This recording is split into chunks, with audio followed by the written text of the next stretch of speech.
एक बार भगवान बुद्ध जेतवन विहार में रह रहे थे। भिक्षु चक्षुपाल भगवान से मिलने के लिए आए थे। उनके आगमन के साथ उनकी दिनचर्या, व्यवहार और गुणों की चर्चा भी हुई। भिक्षु चक्षुपाल अंधे थे। एक दिन विहार के कुछ भिक्षुओं ने कुछ मरे हुए कीड़ों को चक्षुपाल की कुटी के बाहर पाया और उन्होंने चक्षुपाल की निंदा करनी शुरू कर दी कि उन्होंने इन जीवित प्राणियों की हत्या की। भगवान बुद्ध ने निंदा कर रहे उन भिक्षुओं को बुलाया और पूछा कि क्या तुमने भिक्षु को कीड़े मारते हुए देखा है। उन्होंने उत्तर दिया नहीं। इस पर भगवान बुद्ध ने उन साधकों से कहा कि जैसे तुमने उन्हें कीड़ों को मारते हुए नहीं देखा, वैसे ही चक्षुपाल ने भी उन्हें मरते हुए नहीं देखा और उन्होंने कीड़ों को जानबूझकर नहीं मारा है, इसलिए उनकी भर्त्सना करना उचित नहीं है। भिक्षुओं ने इसके बाद पूछा कि चक्षुपाल अंधे क्यों? उन्होंने इस जन्म में अथवा पिछले जन्म में क्या पाप किए? भगवान बुद्ध ने चक्षुपाल के बारे में कहा कि वे पूर्व जन्म में एक चिकित्सक थे। एक अंधी स्त्री ने उनसे वादा किया था कि यदि वे उसकी आंखें ठीक कर देंगे तो वह और उसका परिवार उनके दास बन जाएंगे। स्त्री की आंखें ठीक हो गईं, पर उसने दासी बनने के भय से यह मानने से इनकार कर दिया। चिकित्सक को तो पता था कि उस स्त्री की आंखें ठीक हो गई हैं,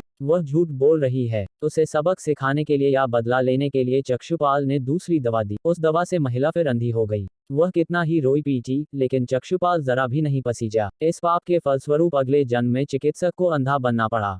इस कहानी में हमें सीखने को मिला कि किसी भी बात का बदला नहीं लेना चाहिए, बल्कि उसका जवाब देना चाहिए। जय श्री राम।